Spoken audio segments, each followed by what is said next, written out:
Thank you, Oren. So next up is Lilly Chen, 2016 MBA.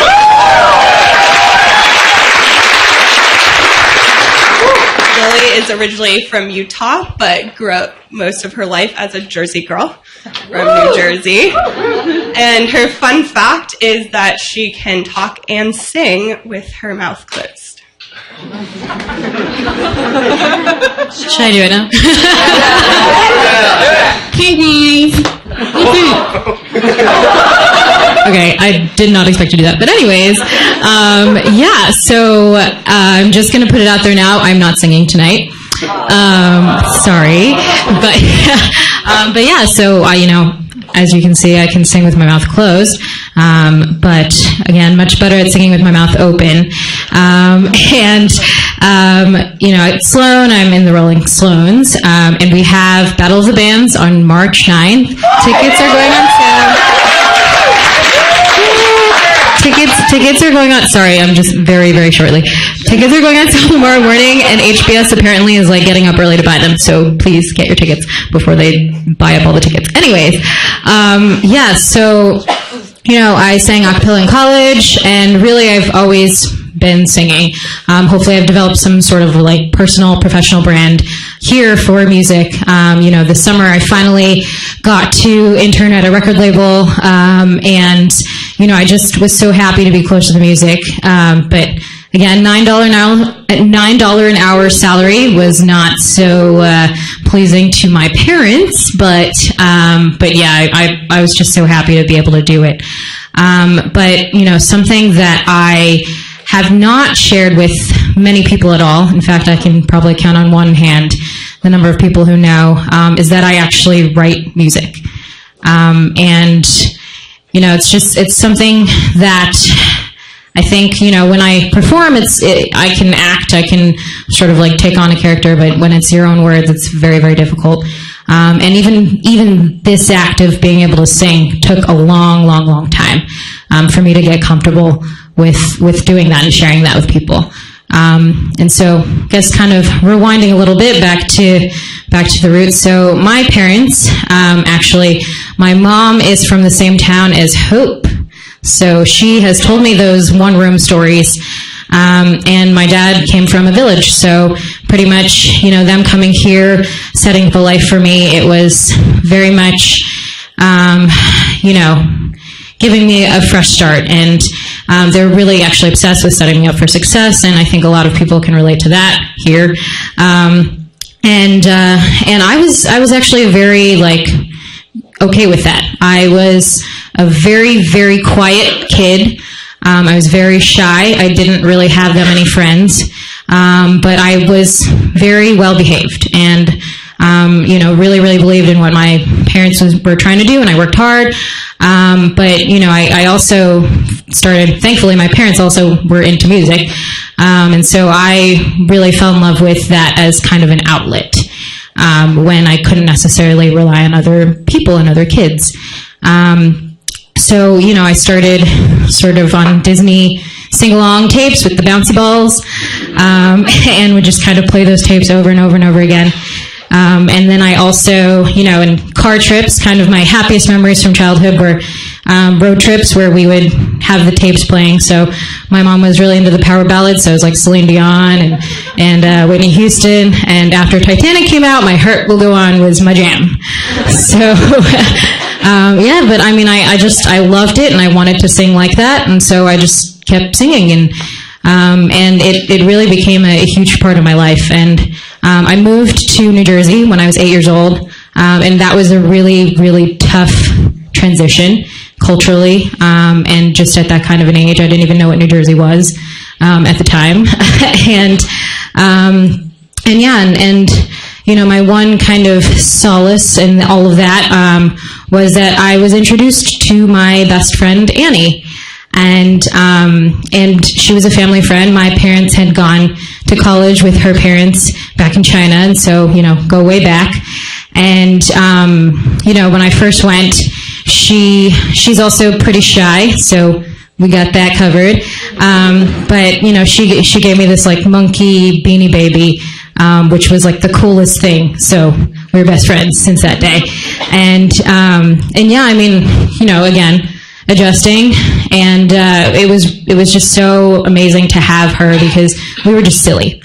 We were silly together, and played like random video games and board games, and all of this time too, I was super interested in singing and music, and really the only time that I can remember kind of sharing that was when we were like listening to Radio Disney or Kelly Clarkson, and I didn't really share that side, but as we grew up, things get more difficult.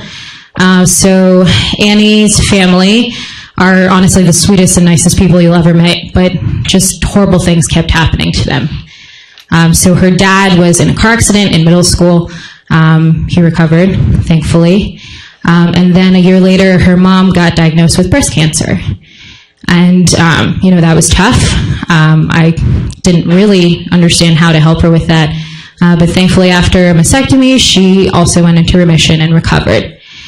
And then, in, I guess, my senior year of high school, she was 2 years younger than me.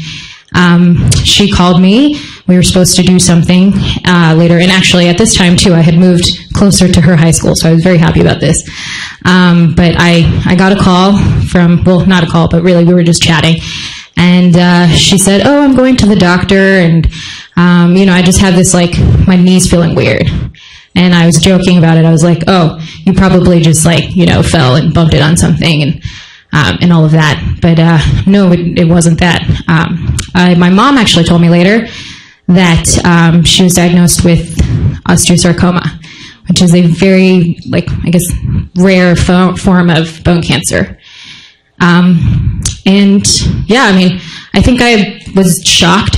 I was in denial. And also, so many horrible things had happened, and they had all recovered. So I just kind of assumed or, hoped that things would get better. And all this time as well, high school, I was feeling trapped, and, I hadn't ever performed or sing or anything. None of my friends knew. My parents, obviously, I'm singing around the house all the time, but I started writing around then. But I kind of kept it secret from everybody, and including her. And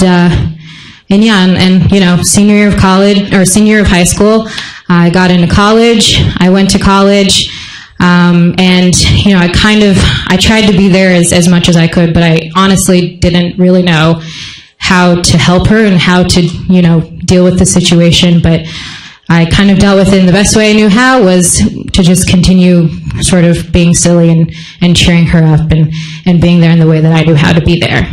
But truthfully, it wasn't enough. So I went on to college, and I was like, I need to try out for a cappella. Not a lot of people go into college thinking that, but that was my thing. So on the last day possible, I mustered up enough courage to go and try out. And I got rejected from all groups except for one. And that was life-changing, because up until that point, it was like I just didn't have a real sense of, I think, belonging. And this was kind of, the best outlet. And so while I was, sort of getting my bearings here, Annie had her leg amputated, which I was not there for. And in fact, I really never got to go to the hospital. And, after that happened, she went into slight remission, which we were all really excited about and relieved. And she had also applied to college. She got into UPenn. I was super, super proud and excited. And, the summer before she was supposed to go, the cancer cells were back. And, at that point, I think she was just trying to live life to the fullest. And so, she went to college, and I was finding my bearings and my voice, I think, in college. But pretty much we knew a couple weeks before that she didn't really have very much longer. And so I, went home and pretty much thinking that I was going to see her for the last time. And we always do Thanksgivings together. This was probably like a couple of weeks before Thanksgiving. And so I went home, and a couple weeks passed, and she was still okay. So I went back for Thanksgiving, and I just remember there was so much tension, but at the same time trying to keep everything normal. And at this point, I was feeling like panic almost, because I don't think I ever had opened up and like shared this huge part of myself with someone who was supposed to be my best friend. And I felt a lot of, I think, regret and guilt, and it was honestly too late, but kind of as a last effort, sang her a little like Coldplay, Fix You, but I knew I couldn't fix her. And so that was the last time I saw her. I was in rehearsal for, you have like this week leading up to concerts. I also hadn't told anybody at school that this was going on. I hadn't opened up, and the night or 2 nights before we had our concert, I saw my mom was calling me, and pretty much every time, I just knew that she was gone, and I completely lost it.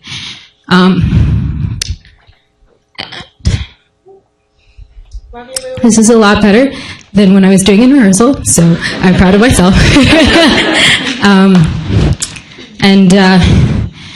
So I went home, and everyone was so sweet and supportive, and pretty much I obviously like hijacked our rehearsal and kind of like told them everything, but not coherently, because I was hysterically crying.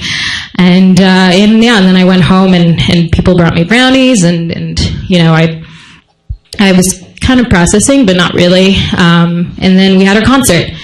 And our concerts were like the best feeling ever for me, to be able to just kind of like share what I love to do. And so I went through the concert, and the last song I dedicated to Annie. And kind of that whole time is a little bit of a blur, but I do remember after the concert, while everyone else went to the after party, I got on a bus and went back to go to my best friend's funeral. And, spoke at the funeral, and really, like, she was so strong and so brave and never complained. And, all this time I felt so much guilt for not being there. I had never gone to the hospital and visited her. And I had not, truthfully opened up, and it was like a huge, wake-up call, and I really started, I think, writing more around that time, and also started to share a little bit with people around me, so people in my a cappella group, and it was, definitely the most pain I've ever felt, physical pain, but it was something that I think I had finally come to terms with. Okay, I need to actually start like opening up and sharing, and so I guess the point now is that I am opening up and sharing with all of you, and hopefully I don't sing with my mouth closed anymore. It's more open, and really I think the main takeaway kind of is very similar actually to the first two, so thank you guys for doing the hard work, but again, it's I think the first thing is that I needed to be comfortable with myself, with my voice, with everything, in order to be a good friend to other people. So instead of like suffocating myself and kind of like being isolated and going through it alone, I know everyone has their, I guess, tendencies and to kind of bottle things in, right? And go through things alone and not really open up and tell people about their struggles. And that is just so suffocating. And so I encourage you to, kind of be your full self and share your full self. So, second semester of second time, or the last time that I'll be in school, I've really tried to commit myself to opening up and sharing. And hopefully you guys can all hear all the stuff that I've been hiding away for a while. And yeah, that's it.